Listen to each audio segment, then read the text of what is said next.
And yet, here's something that I think we need to think about. Whenever we consider these possibilities, we need to constantly be mindful of the fact that we love to scare the hell out of a film. Warning, this is not entertainment.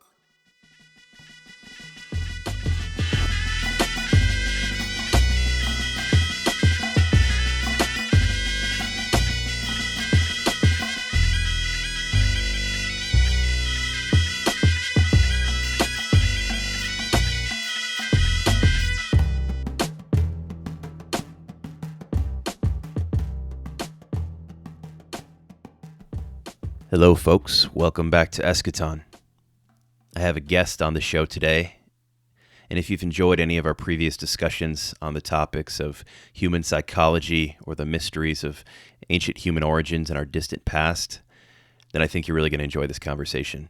It was a pleasure talking to this gentleman, and I learned a lot in the course of our conversation. So before I introduce him and transition to the episode, I just want to remind you to quickly take a moment to go on to Apple iTunes or your podcast platform of choice and leave us a 5-star review if you haven't done so already.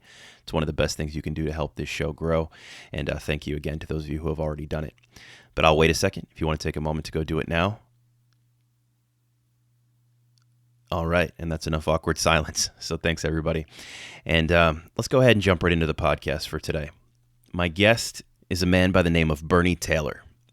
Bernie is an independent naturalist. He's a thought leader and an author, and his research explores the mythological connections and the biological knowledge among prehistoric, indigenous, and ancient peoples. So right up our alley. His work in these areas includes Biological Time, which was published in 2004, and his most recent work, Before Orion, Finding the Face of the Hero, published in 2017. I picked up this book a few weeks ago. It's very dense. I'm not very far into it, but it's quite an enjoyment to read. So I recommend that you pick up Before Orion. Before Orion's premised on Joseph Campbell's hero's journey monomyth, and the core of the story is worldwide among indigenous peoples, our ancient ancestors, and modern society.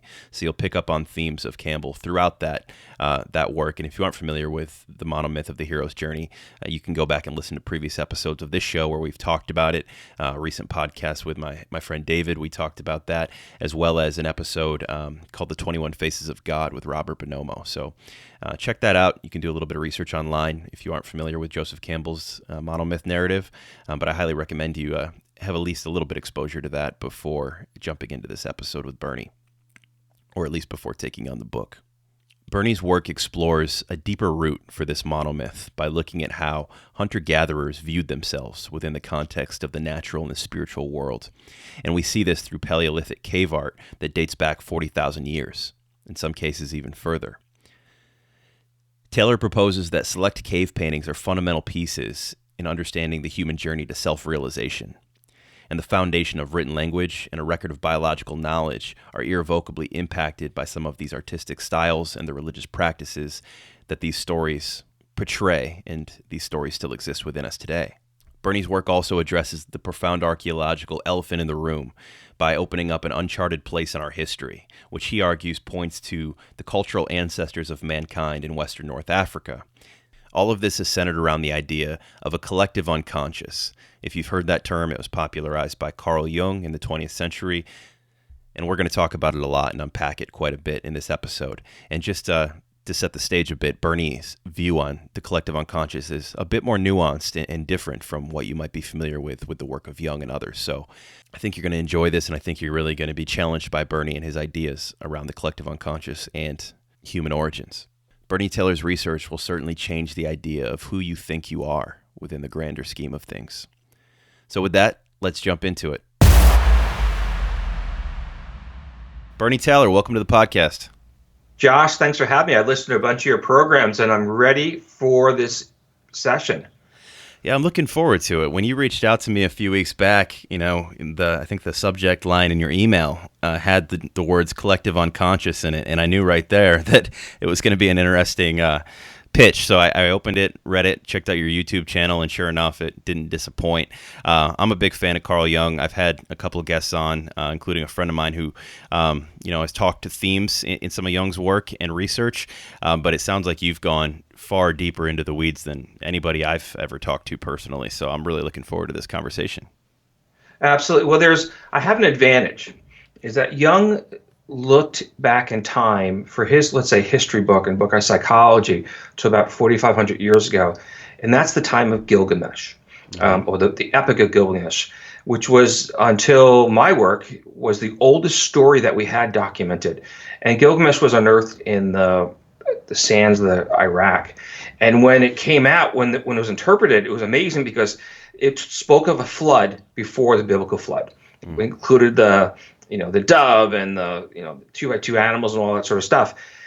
And what happened though with my work is we found a Paleolithic image, and we very easily interpreted the characters, a bunch of different animals. And the hero goes on a journey, he goes point A to B, point A, B, C, D, and then back home again, encounters lots of challenges.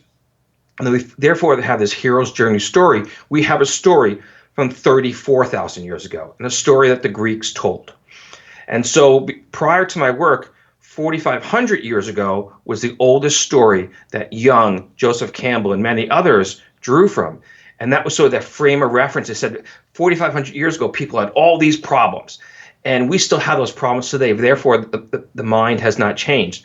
What I'm saying is we're going back at least 30,000 years before that, and the mind hasn't changed. Yeah.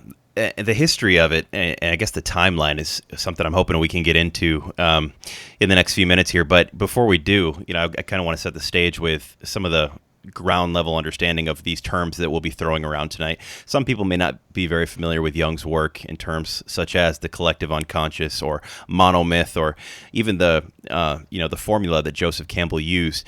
So I guess starting at the foundational level, the collective unconscious is a term that was coined more or less by Jung and really popularized a little bit later.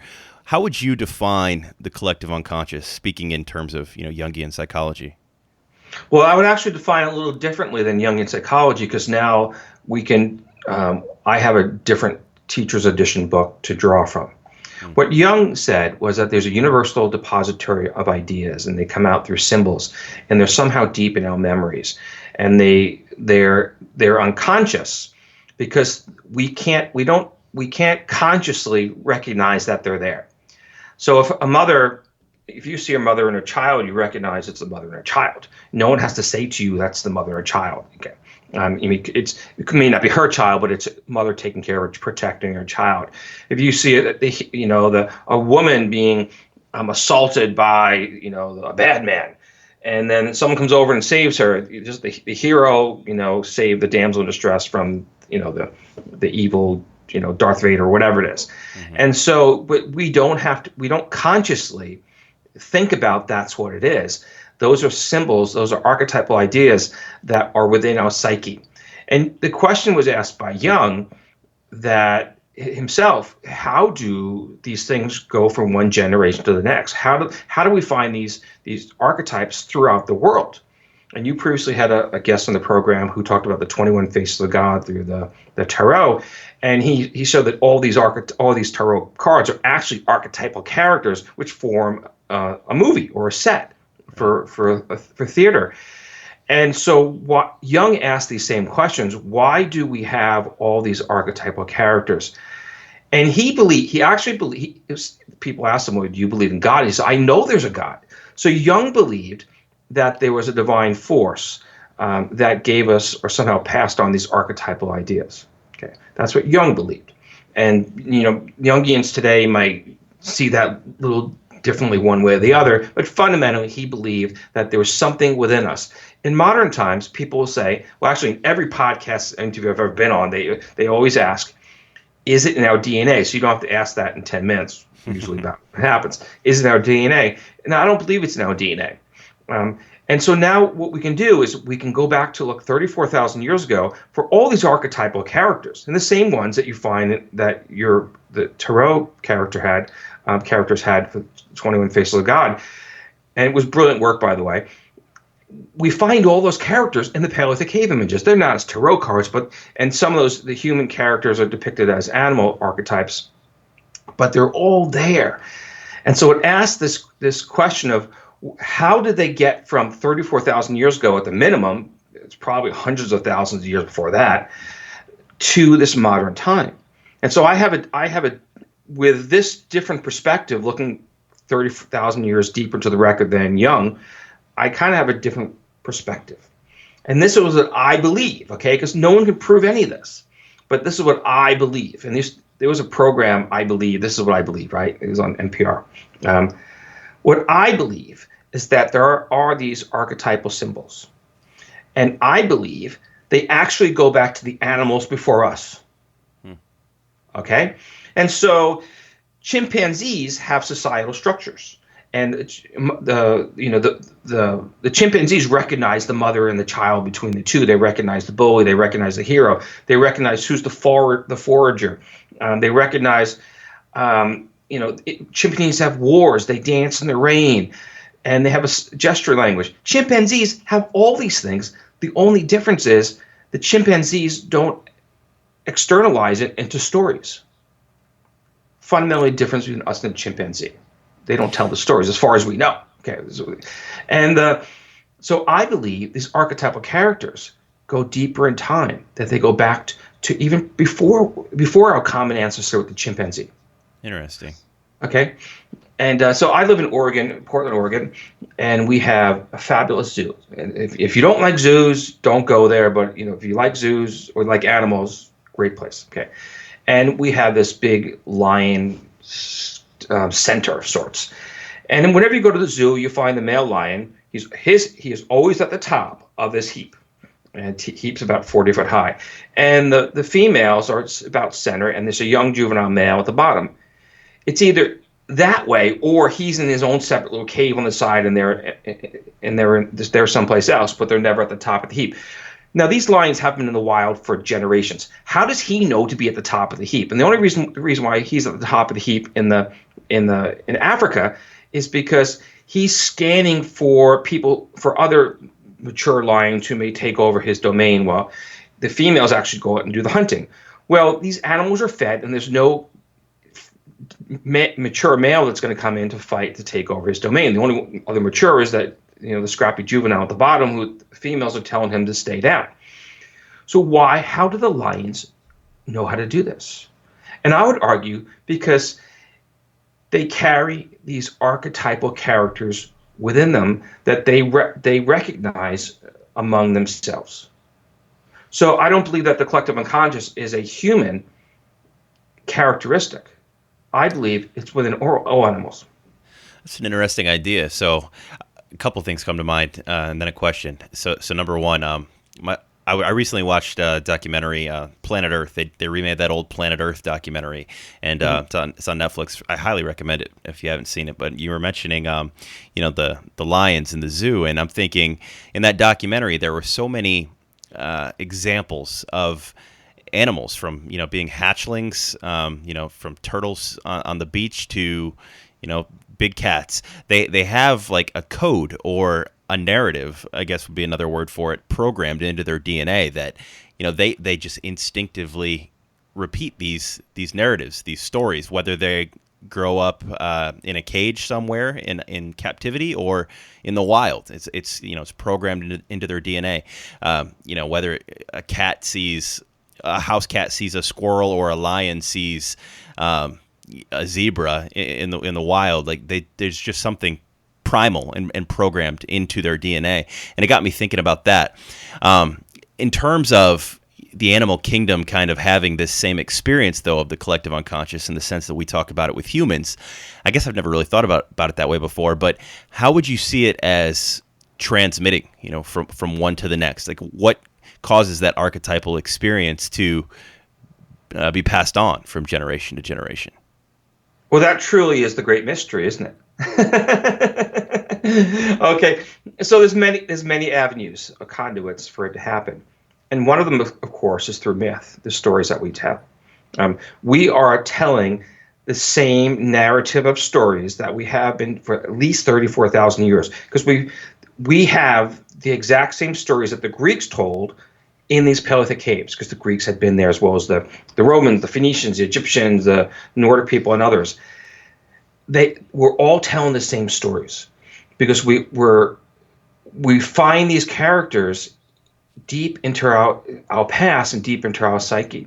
And Jung had an experience, when he was early in his life, and he's in a dream, and he walks into a home, and he goes down into the studio. He realizes that the furniture is not of his time, but perhaps Victorian. And he goes down the steps into a hallway, and the plaster starts coming off the walls, and he recognizes it's not plastic from the Victorian or his own time, but rather perhaps early Greece or Rome.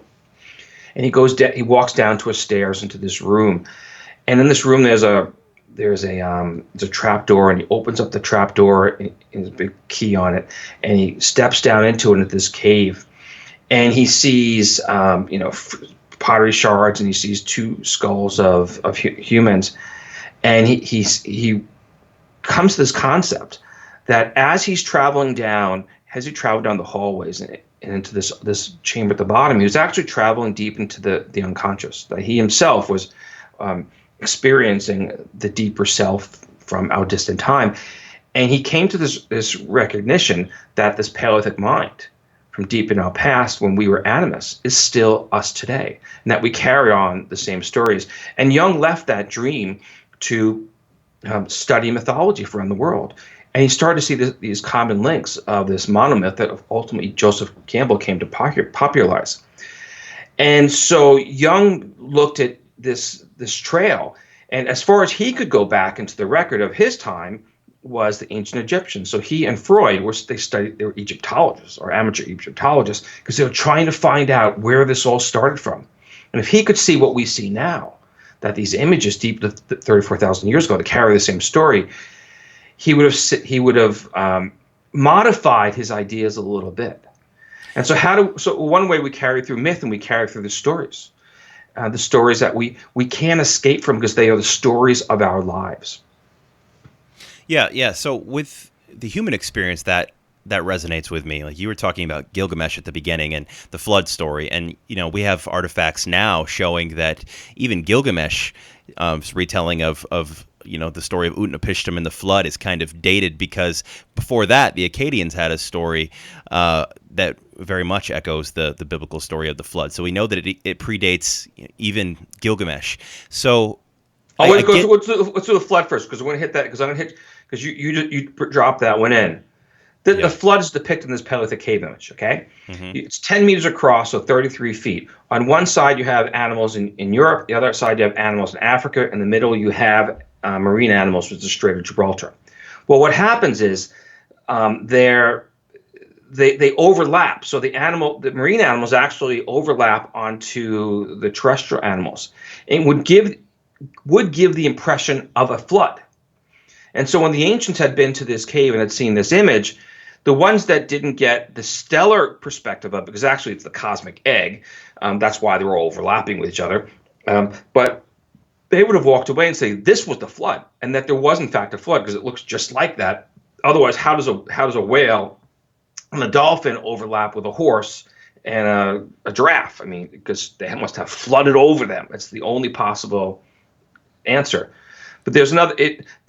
That's where this effluvia, this great flood, came from. So the story is at least 34,000 years ago, but it's interpretation of a story from 34,000 years ago.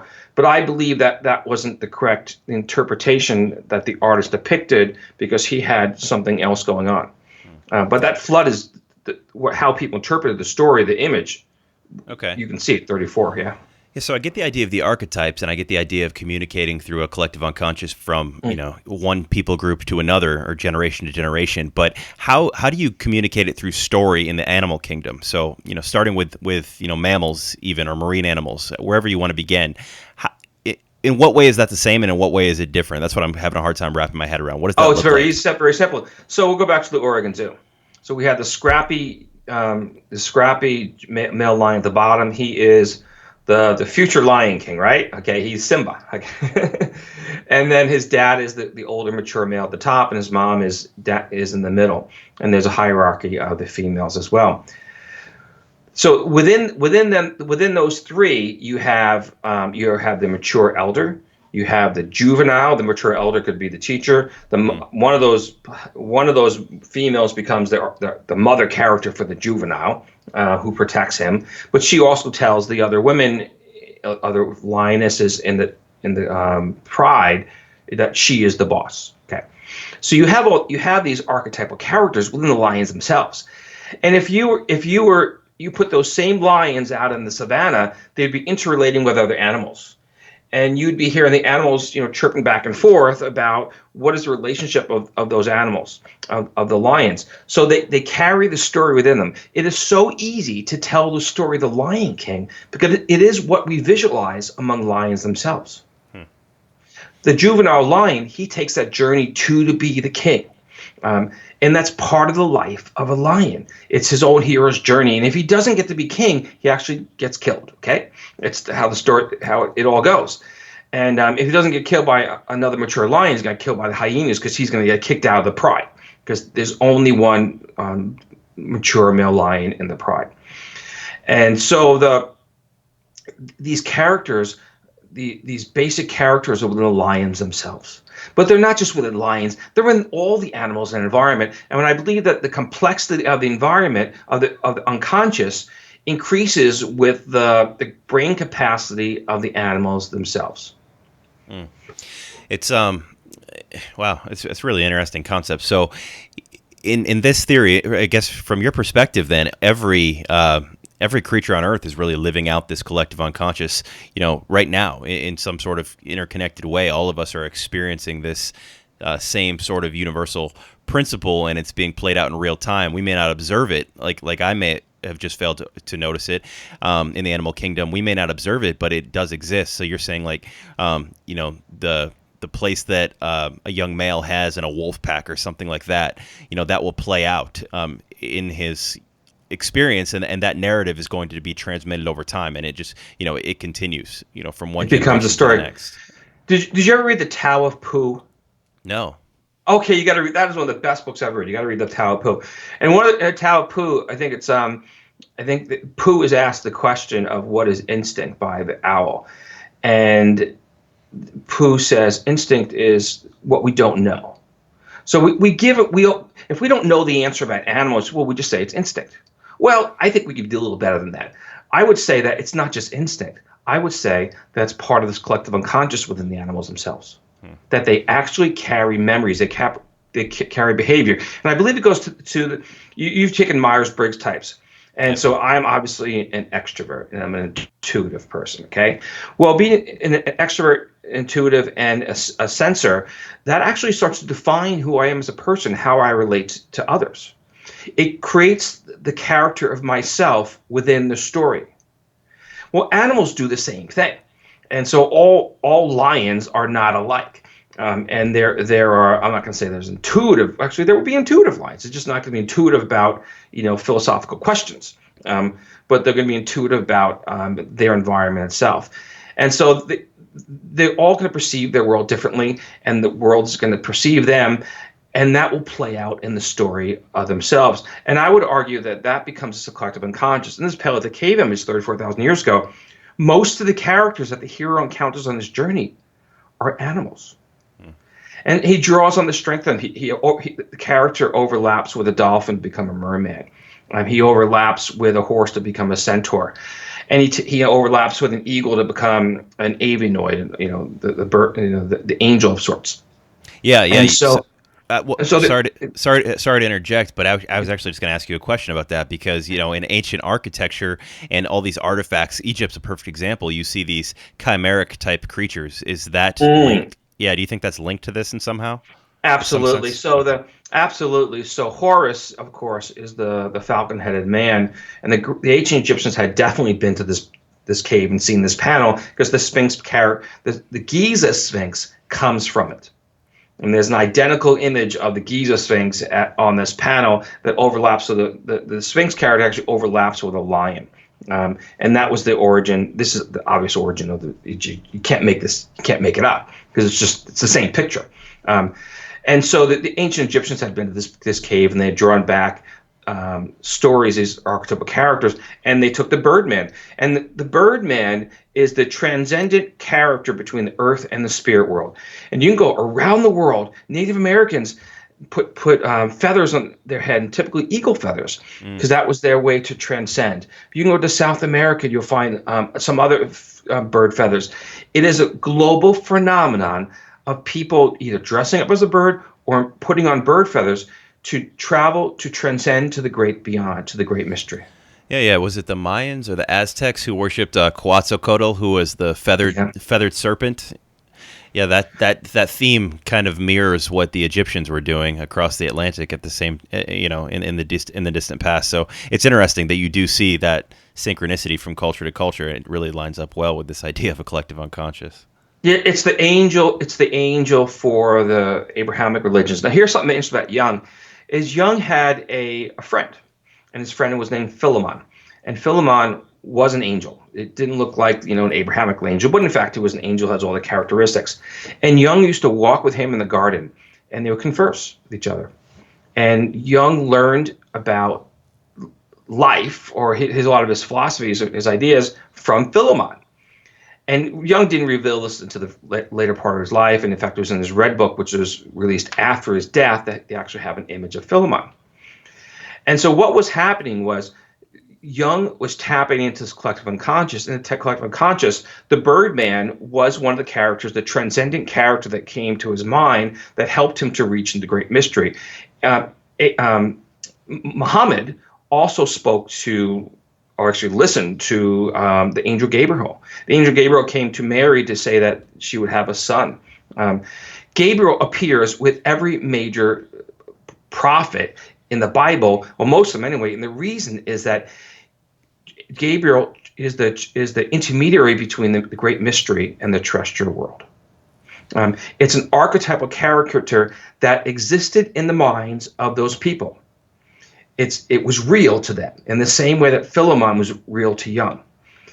It's not truly made up. It's actually in our minds. So there was never a angel character walking around the gardens with Jung, but in his mind he was tapping into this archetypal character, which was giving him, or actually was he was talking to himself in his head. Maybe put it another way, and he characterized that as the avianoid, the transcendent character.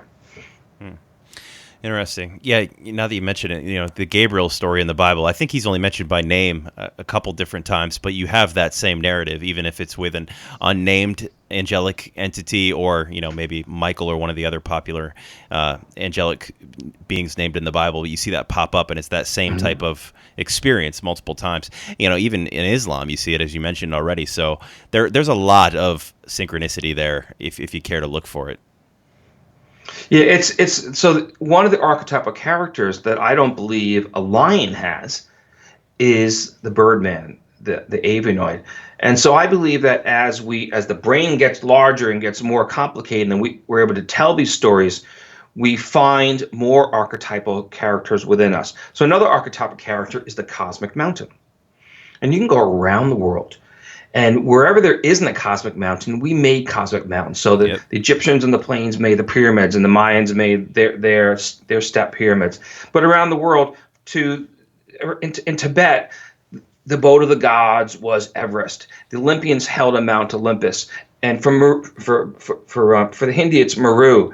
I live in Oregon, in the south of Oregon. It's Mount Shasta for the Klamath Indians. And I live within sight of Mount Hood, and as far as I don't know of any Indian tribes that see Mount Hood as a symbol. But everybody keeps looking to Mount Hood. We talk about Hood, and we face our homes towards Mount Hood. We're drawn to the mountains. And if you ever go into any first grade art class, and where they draw a landscape scene, they're going to draw a body of water and a mountain behind it. Mm-hmm. It's a thing. It's what we do. And that's another. So I don't believe that's an archetypal character that the lions have. That's something we have. And Jung found the two most dominant non-organic characters in dreams were the body of water and the mountain. Mm-hmm.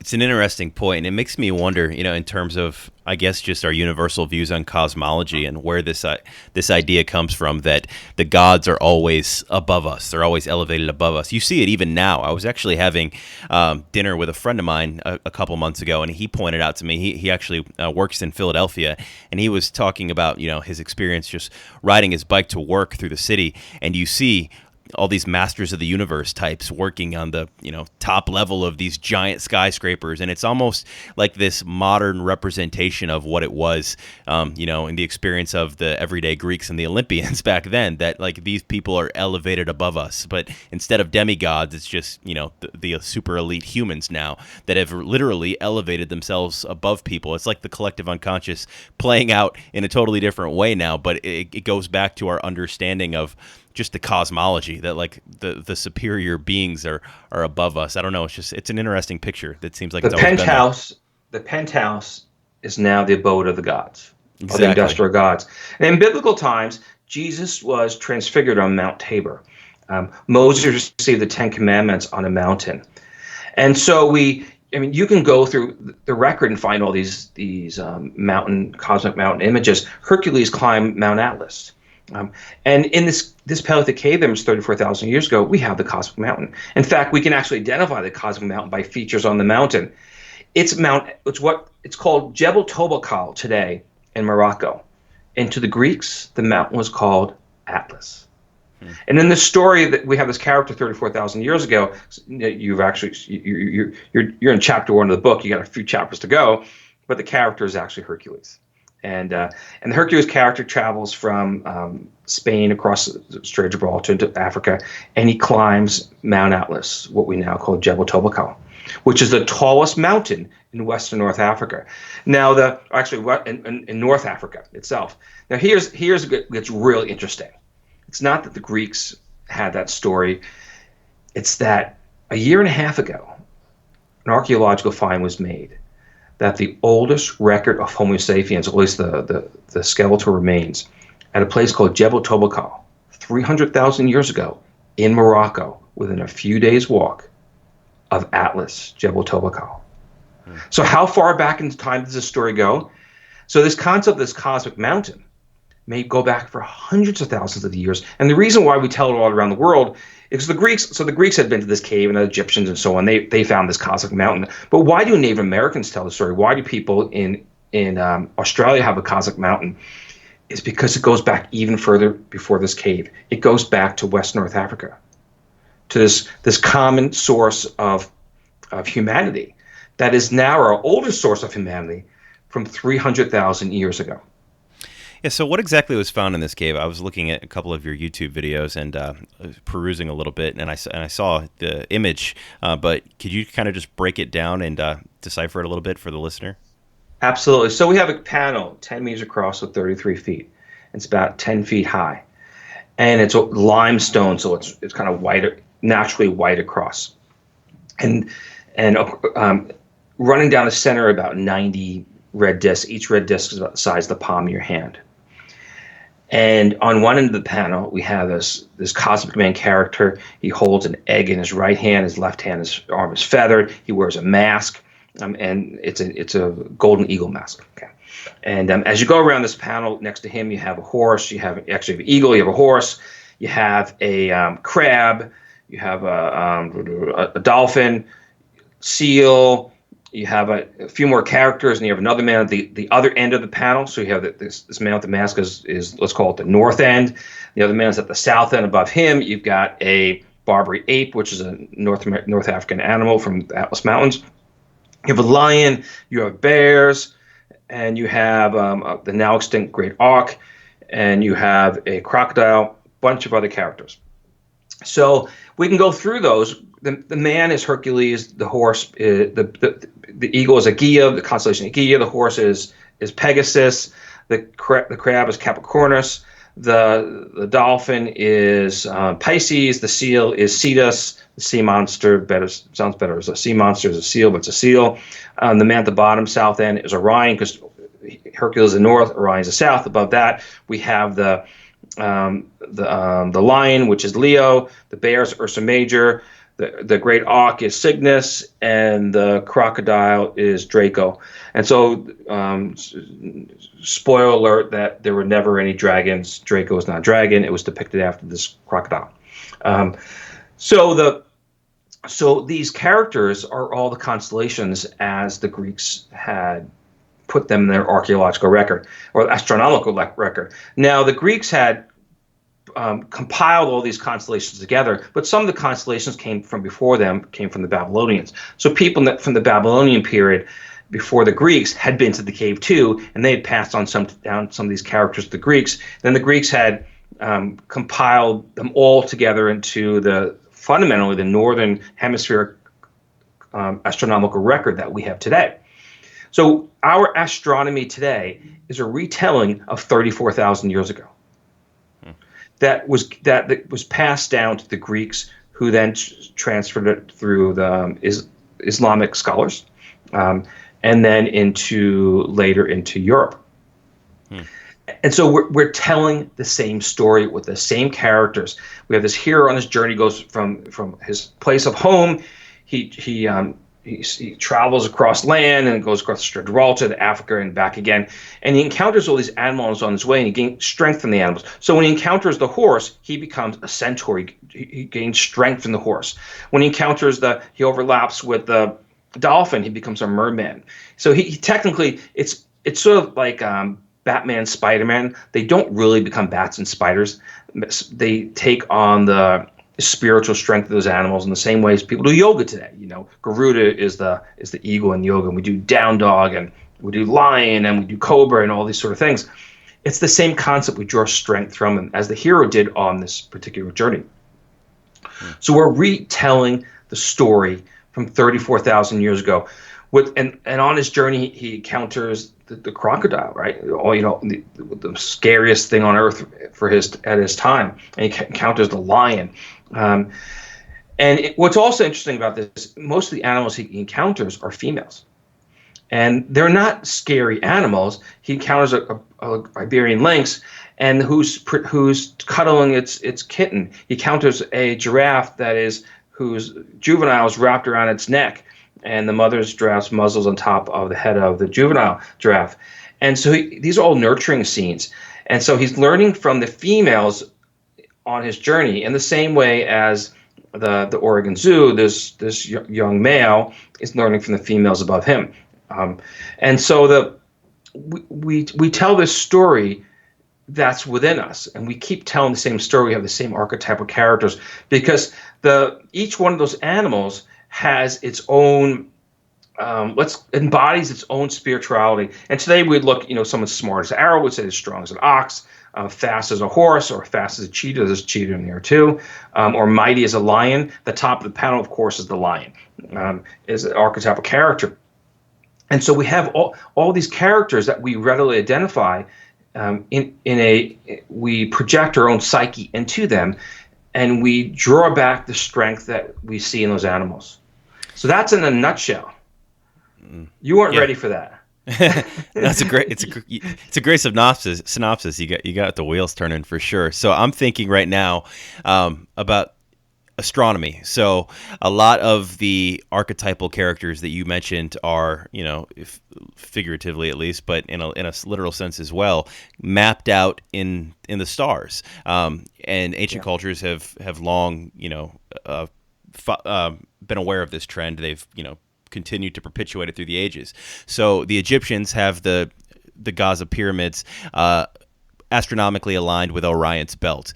You have Stonehenge and you have Machu Picchu, which are aligned with the equinox. But there's all sorts of symbolism from the hero to the bear to the lion to the serpent. All of these archetypes, found in our constellations. What's that all about? This is probably a good place, by the way, to plug the title of your book, which is called Before Orion. I guess, for one, where's the title of the book come from? And then two, how does that narrative in terms of the representation in cosmology and astronomy? Good question. Okay, so the book is Before Orion, Finding the Face of the Hero, and there's lots of videos on beforeorion.com ranging from 2 minutes to an hour and a half. And I've given a lot of presentations to like university astronomy groups and researchers and so on. And so we're gonna look at the astronomy from two different perspectives.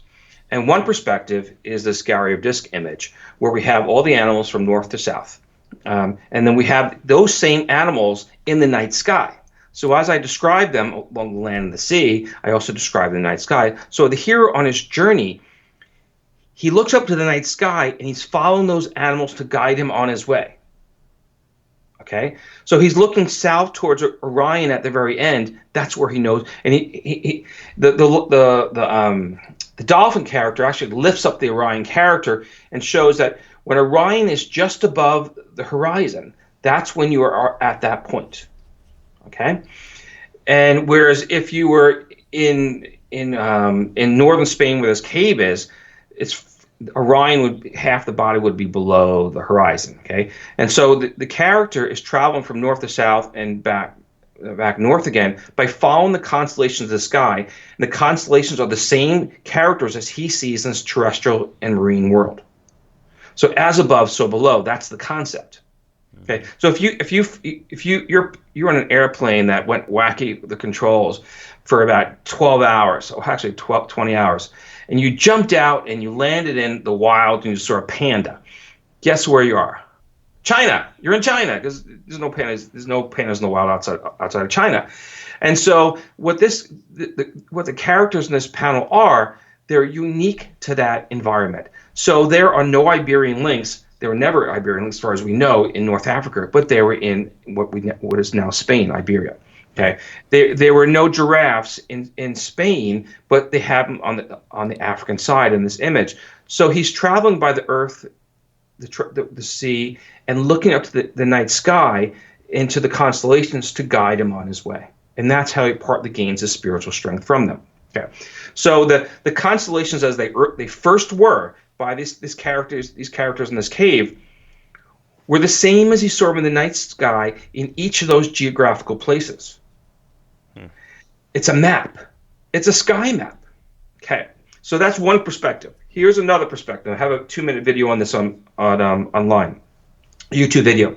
This is Ngora etching, and in the springtime, at that 34,000 years ago, Ursa Major walked right along the horizon.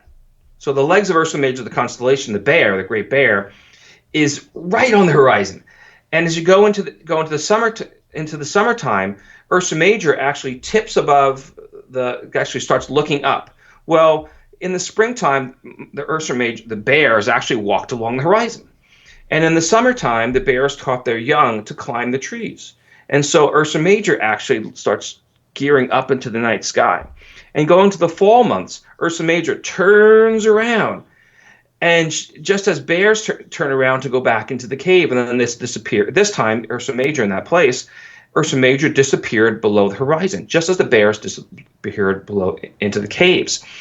And so that in the Paleolithic mind, when these constellations originally came from, they saw the earth and sky as the same. They found the animals in their own world, and they projected their psyche, that consciousness, into the night sky to make everything the same. It helped him to find their way in the cosmos. And so where do all the constellations come from? Most of the constellations in the northern hemisphere go back to deep in the Paleolithic, and they go to animals that they saw in their world at that time. And that's why I give presentations at astronomy research groups that are like, wow, this is where it all comes from. And they always ask me a question. Well, actually, they make a comment. They say, now we understand why we can't identify the constellations. And the reason is because the stars have moved slightly, these constellations have moved in the last 34,000 years. And so that if you try to, except for Orion and Ursa Major and a few others, if you try to find the actual pictures of these animals and these stars, it's not going to work out. No. Because the stars aren't in the same place. Not only that, in modern astronomy, they created boundaries of constellations, whereas in the Paleolithic image, they're actually overlapping with each other. And so we in modern astronomy have, made up something that wasn't there before, and that's why we can't understand what it is, or can identify what it is without a star chart in front of us. So that was a big answer. No, that's a good answer. Yeah. So in terms of, I guess, bringing this back around to Joseph Campbell, the hero's journey, and the famous monomyth there, we can go back to Gilgamesh. We can look at Heracles or Hercules. I mean, there's so many examples throughout history. But I mean, I guess according to your take on all this, that the progenesis of that is, in the animal kingdom. We talked about the example with the lions. I guess, it just still boggles my mind as I think about how universal that is, and I guess, in your research in terms of, the broad exposure that you've had to, these similarities from culture to culture and even, species to species, which is the way I hadn't looked at it before. Do you? Yeah, really I'm out see there, but I'm way out there on that one. I'm gonna tell you. Well, but do you see it as a universal, a truly universal principle, or is it more nuanced than we think? Well, the nuances are, Moana is a nuance. So you have you have a heroine, correct? Mm-hmm. And what's interesting about Moana, the Disney movie, is that she actually travels around, she navigates by the stars. And as she encounters these, the goblins and all these monsters in her world, they're actually the same monsters she finds in the night sky, the constellations. They kind of recreate that story. And so the nuances, from culture to culture, there are nuances, but we fundamentally have this same hero's journey, that the person starts from a place of innocence, and they answer the call, and they go on this journey, and they encounter, spiritual helpers in the Pelican Cave image. It's the dolphin, it's the horse, it's the mare, it's the giraffe, and in Lord of the Rings, it's the cast of characters, either for Frodo or Bilbo Baggins, and the white wizard and the gray wizard, and the gray turns into the white, and all these sort of things, and they pick up all these amulets along the way that help give strength, and so they're all fundamentally the same story. But there are nuances around the world between different cultures, because there are different animals. So there aren't giraffes in Australia. Therefore, you're going to have to come up with a different animal. In the Inuit people in the greater, let's call it the greater Beringia, Bering Sea area, they didn't have Ursa Major as a bear. They had Ursa Major as a caribou. And they told almost the exact same stories I told you with the bear, because it goes through that same transformation. It doesn't go into a cave, it does other things. But the caribou runs along the horizon, and then the caribou then lifts its legs up in the summer, kind of like sparring with each other, and then they turn around in the winter. And so they transferred the Ursa Major story from this Pelican Cave image to the caribou, which was more dominant in their world, and had a myth about that. So we create nuances based on our local environment. And that's how but if what Joseph Campbell said is, if you get rid of all the nuances, you still have the same common story. And he believed that it came out of a cave in Siberia, 15, 20,000 years ago. That's what Joseph Campbell believed. He didn't see what we're looking at today. And if he had seen these images, he was like, oh my God, I was right, as opposed to speculating at a different time and place. I believe that Joseph Campbell and Jung would be like, big happy smiles right now. As to the why question that goes with that, though, I've always kind of been in the camp that the monomyth makes sense because it's a metaphor for the spiritual journey that we all go through. But I don't know if it's that, black and white or cut and dry, but at its core, I've always kind of interpreted it as metaphorical. And I don't know if Campbell, would interpret it differently, or, I don't even really know how Jung understood it, to be honest with you. So what do you think was the understanding based on, Campbell's first exposure to this? Where do you think he thought the root of it came from? Well, he believed that, he said it either happened one or two ways. He said either that it came from a common source a long, long, long time ago, or there was some rapid dissemination in more recent, thousands of years ago. And he was kind of right about both of those. So we do have a common source. We have at least a common source 34,000 years ago. I believe it's much older, but at least 34,000. And we also have the Greeks, the Romans, and the Egyptians and others had been to the cave and taken away the images or the stories in more recent times. So he had it right on. He thought it was one or the other, but in fact he had it right in both. But it was more deeper in time than he could have imagined. and he believed it was Siberia, 15, 20,000 years ago. In fact, it's the Iberian Peninsula and into Africa, and so that's where Joseph Campbell, he surmised it came from. Jung didn't know. Jung said, there's this collective unconscious that we carry these images within us. Now, here's what it's all about. Why do we take this hero's journey? Because without taking the hero's journey, we don't learn. If your kid always gets an A on the math test, the teacher always gives them an A, whether or not whatever it's an A result, does your kid ever learn math? Of course not. Okay. And so we have to face challenges in life to learn. If your kid's out there on the soccer field and falls down, and your kid's okay, but your child is crying because they feel embarrassed, they're momentarily hurt, and they think they're laughing at them. Should you run out there in the field to carry them back, or should you just give me a few minutes to see how it plays out? It's a parent question, Josh. Yeah, you give them some time. At least that's what I would do. You got to give them some time to work it out, because that's part of the hero's journey. In the microcosm is the child stumbling and having to learn to get up by themselves. Because if they never learn to get up by themselves, they always believe that the parent's going to run to rescue them. They'll never learn to do that. Sure. They'll always be looking, well, where's my mom and where's my dad? And so we have these hero's journeys in a microcosm every day in our lives.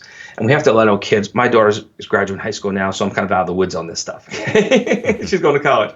But we have to let our kids struggle. We have to let them fail, because through failure they'll find success, and whatever success means to them as opposed to us. And so the hero's journey is a much larger scale episode where the character takes a greater journey throughout time and space. And in this Pale Cave image, it's Hercules, okay? And he travels from Spain across the Strait of Gibraltar to Africa and back again. And in Africa, he climbs Mount Atlas, Jebel Toubkal. And so these stories are within us. And if you go to any movie, you'll find these fundamental themes. And part of the reason is that when screenwriters, they actually read off the Joseph Campbell's book of the chronology of a movie, because if we don't have the chronology, we don't get the movie. We don't we kind of get lost. Years ago, I'm 53, and I remember there was a Seinfeld that they did it backwards. Do you remember that one? I don't think so. Not off the top of my head, anyway. What episode? Well, you'll never see it backwards. In fact, when they re-released it in DVD, they did it straight up, and it was like it was just like monumental, design in a show that they did the show backwards. Well, the reason they didn't do it again, and no one has done it since that time, it didn't make sense. Because when we play the story backwards, it doesn't make sense to us. We have to take the steps in the hero's journey to understand what's actually going on in the story. Otherwise, it's just a mess, and that was the story of the Seinfeld. So that was one of the many things that we learned from Seinfeld. Interesting. But yes, there has to be this narrative. Otherwise, we don't understand the story. And I'm not an ET person, but hypothetically, if there is ET ever lands, there is an ET and it lands on this earth and they want to communicate with us, and they tell their story backwards, we're going to be like, what the heck are these people talking about? We don't understand them. And vice versa, them with us. Because we need the narrative to understand the story. And the same way I explained the lions in the zoo to you earlier was I explained it through the narrative of the Lion King, because we all know the story. Mm-hmm. It makes sense. Let me ask you this. So in terms of trying to forward think or understand the future of humanity, more or less, not necessarily trying to predict the outcomes of the future, but I guess the themes or the rhythm of the future, because of our understanding of a collective unconscious and the story being universal, does that mean that to an extent we can kind of understand the trajectory of our species and I guess the future of the world? Because you see what I mean? Because like the themes, Josh, good question. The themes are always going to play out the same way, right? Like it's the old adage, like history doesn't repeat itself, but it often rhymes. Well, is that because of this? Yeah, absolutely. This is what I believe. I believe that the ancient Egyptians, the Greeks, the Romans, the Phoenicians, the Babylonians, people in North Africa, the Dogon and others, they all asked the same questions that we discussed tonight. Every question except the DNA, they wouldn't have had that one. But they all asked the same questions, and they pondered about what their past was and what their future would be. And that, so I believe that the great descendants of ours will have some sort of a podcast, and could be vice versa, who's the guest and who's the host.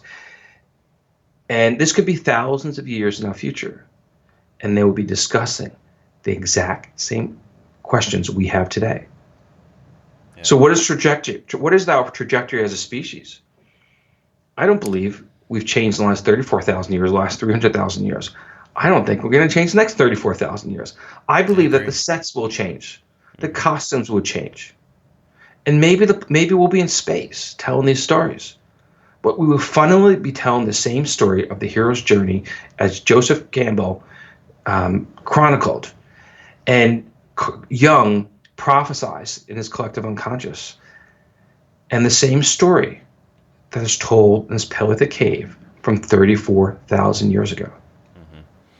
Yeah, I resonate with a lot of that. This idea of our nature not changing, and not just human. You look at the animal kingdom. A lion has always been a lion. I kind of snicker a little bit when you hear these stories of the perfect Garden of Eden scenario where there was a time when predator beasts only ate grass. That just seems absurd to me. Like, everything has a nature, and it's always had that same nature, and humans are no different. And that's why I think, to your point, the story will never change. But I also find it fascinating that another part of our collective unconscious experience is that almost every culture has a end of the world or Armageddon or eschatology type of scenario where they see a cataclysmic or a climactic event, and maybe it's like a rebirth ushering in a new phase, but everyone seems to have this apocalyptic type scenario, and I've always been curious as to where that comes from.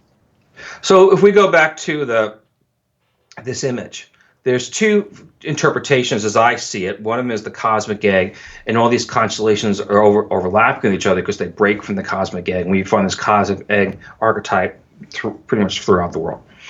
The other interpretation of this is the Great Flood, and that the marine animals overlapping onto the terrestrial animals, and therefore you have this cataclysm. And so what we're talking about, you put those two together, you got a beginning, the cosmic egg, and you have an end, this flood myth, and so where there was no flood because it really was just overlapping with the constellations, and there was no, at least not in the memory of Homo sapiens or us or anybody in the cosmos that we could communicate with. No one was there for the Big Bang, okay, and so there really hasn't been a beginning, and there. For any animal that we've ever connected with, or any animal period, there hasn't been a Big Bang, and there hasn't been a flood that wiped out the world either during the time of Homo sapiens. But we fundamentally carry these myths with us. They're in our dreams, and we find them 34,000 years ago and keep being retold. And there's, I'm completely not an Atlantis person, I tell you right now. But I understand where the Atlantis people are coming from, is because they're psychologically drawn into this story. And the ancients, the ancient Greeks, they said, there was a time of great prosperity, as the Egyptians said the same thing, the time of great prosperity. And there was a flood, and the flood wiped everything away, and we all started over again. Well, it's a story that's within us. We can't escape the story. And that's where the Atlantean people come from. What I believe is that the ancient Greeks had seen this panel, and they had said, oh my God, there was this incredible civilization so far beyond our time, and the technology of the art and what they did was nothing that the ancient Greeks did. And so they said, well, there's these advanced civilization, and they were just so smart. And they told the story of Atlantis. Okay, to explain, because these people weren't down the road from them, and they didn't know anybody else in other countries that could do this. So therefore, these people must have disappeared. They disappeared through earthquakes and the gods and the floods and all this sort of stuff. So that's where I believe that story comes from, and I believe that story carries on because we have that archetypal story within us, and we can't escape from it because people have been telling it in different versions for many, many thousands of years. And they tell it around the world. And so it keeps reinforcing itself. And so it's everybody's got some sort of Atlantis story. It doesn't mean there wasn't Atlantis. It means that there was a time deep in the past where people had encountered this civilization that was artistically beyond their time and astronomically beyond the time for sure, because the ancient Greeks learned from this Paleolithic image for their own constellations that we use today. So the concept of the lost civilization is there were no spaceships and no ray guns and all this sort of stuff, but there were people there were geniuses in the past just as there are geniuses today. And perhaps at this time, they were extraordinary geniuses, a very small number, who created these magnificent cave images. Picasso himself was invited to go to the Altamira cave about 1900, and he was brought in because they said that it was a fraud. And Picasso was brought in, said, can you prove that? Can you tell us that one of your friends did this? Picasso came out of Altamira and he said, none of us could have done anything like this. So Picasso is the originator of modern art as we know it, and he said he and his colleagues could not have created that art. It was beyond himself. Picasso himself borrowed images from the Altamira cave that went into his first work of modern art, Les Demoiselles d'Avignon, in 1907. Modern art or images that Picasso drew from the Paleolithic caves. So I don't believe we're ever going to invent anything new. We're going to have better toys. There's going to be this iPhone 10 someday. But I think we got that now. Okay. So there'll always be better toys, but will there ever be more greater levels of genius within the mind than I don't believe it, because I haven't seen it yet. Yeah. I hear what you're saying, and that's a tried and true, just historical fact that cultures do discover relics of civilizations from days gone by, and they're blown away by the complexity and the advancement. For example, there's a great story of the Persians actually marching through the ruins of the old Assyrian Empire, and this was like 150, 200 years before the Persian Empire. It wasn't like ancient history, but it was so much more advanced than the architecture that they had ever seen before that they were just blown away to see the leftovers of what was there. Same thing with medieval Europeans seeing the ancient architecture of Rome after the empire fell a couple hundred years later. I mean, I'm sure that goes back to your point, thousands and thousands of years, and that's why you have stories like Atlantis, and who knows how advanced they actually got. I tend to think that we have been in this cycle of great advancement followed by great setbacks for quite a long time, and you can probably trace it back for millennia. In the Paleolithic cave image, as far as I can tell, there's no metal. Yeah. And so that sets the bar on what we would call modern technology, right? Right. True. But what they did use is they use hypnotic tricks so that people could see things and not other things. And there's a lot of psychology involved in what they did. Did they see it in the same way that Jung wrote it down? Probably not. But did they recognize how to trick the mind? Absolutely. Wow. So, Bernie, what does this all mean for us, for the modern person looking for practical application, the collective unconscious? How do we experience it? How do we observe it? How can we recognize it in our day-to-day lives? Well, as Jung said, that you can't recognize it because it's in the unconscious. Okay. True. Okay. So, but actually, you can recognize it. You can't recognize it in yourself, what you do, because these are these are things that you unconsciously do. Other people may recognize you're doing it. But you won't do it. So what it means is that we're not going to change. There will always be villains. There will always be damsel in distresses, and there will always be heroes. And that we have to recognize that. And so there will always be wars, and there will always be peace. There will always be the trodden, and there will always be the victors. So how do we go forward in our modern world? Is I would say we always have to have checks and balances. We have to have, the Supreme Court, the Congress, and the executive branch, in a sense. We always have to have the United Nations. We always have to have the, people that can't run. There always has to be checks on people who want to run amok for their own personal gain. And so because we ourselves are never going to change. We're never going to have this utopian society where everybody, becomes a vegetarian, doesn't eat animals, and everybody, gives each other massages all day long, and the robots do everything else. Never going to happen. Because we have these frailties, we have these issues within ourselves that we can date back for tens of thousands of years that haven't changed.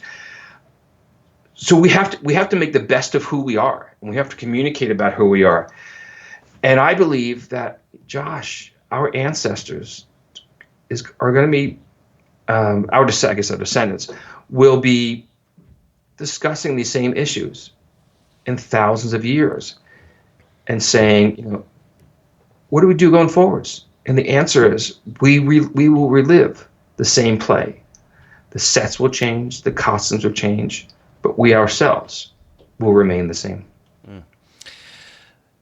Yeah, that's very eloquently put. Well said. I can actually hear the fingers on the keyboards now of people typing emails, because I know there are a lot of detractors to that viewpoint. I mean, it's also ingrained in a lot of people, and some of this is religious indoctrination. Some of it's just pure, hopefulness. But I think there is a popular narrative, and always has been. I was raised with this narrative that there will one day be the ushering in of a perfect world, a divine kingdom, so to speak, where everybody will be happy and live in harmony. And to be honest with you, the older I get, the farther and farther away that idea seems feasible and realistic to me. It almost seems like a childish fairy tale in a sense, and I don't mean that in a demeaning way. I just mean it in the sense that it's not something I look to or aspire to for many of the reasons you just so eloquently said. I see the cycles, and I see the deeply rooted nature in all of us that seems to be universal and unchanging, and I don't see any sort of reason to expect that would ever end. However, what do you say to those who see things differently, who see things more linear, with a clear beginning and a clear end, and the end is not the same as the beginning in terms of our experience, or just the global universal experience? Well, I think that there's another lesson to be learned from the cave panel and this Paleolithic artist that draws on that question, is that in this cave panel, we see the juvenile lynx, the kitten, pushing up against the ruff of the mother, and that those two animals are in the moment. There's no future and there's no past for them. And in that moment, they're not worried about what's going to happen, for next day's meal or who they squabbled with yesterday. So in the moment, we can find peace. And so we don't need to worry about world peace, what's going to happen in 100 years, or continue to regret what happened 100 years ago. But to spend time in that moment, and that's our place of peace. That's stillness. Very well said. That's a good place to bookend it. Living in the moment, making the most of the here and now, because that's really all we're promised. It's kind of a trope that I try to live by, and it sounds like you do too. So very well said. The name of the book is Before Orion. You can get it online. You can get it on bookstores. Check out Bernie's website. I think you have links to it on social media pages, if I'm not mistaken, as well, right? Facebook, Instagram, the works. Everything's Before Orion. Twitter, Instagram, Tumblr, Reddit, YouTube, across the social media spectrum. Awesome. Well, I will link to it in the show notes as well, but go check out Bernie's YouTube site. I think you guys will enjoy it. You certainly won't be disappointed. The videos are very short, quickly digestible tidbits, and well worth your time. I've watched about a dozen of them, and very well done. And keep up the good work, Bernie. Really enjoy it. Thank you, Josh. We'll do this again. Absolutely. It's been a pleasure. Take care.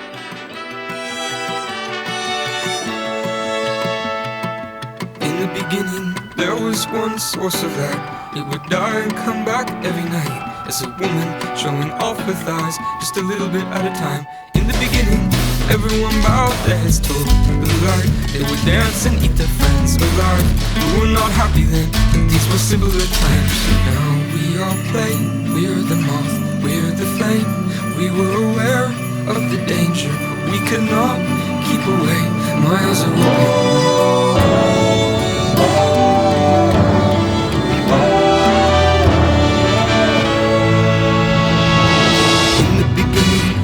Standing out in the yard with my father pointing up at the stars. I asked, do you think there is this life on Mars? Is there life like ours? Here I see a light left on in a house like mine, and out in the lawn there's a man like you and a smaller one. I looked in the mirror. Time, past, present, and future exists all at once.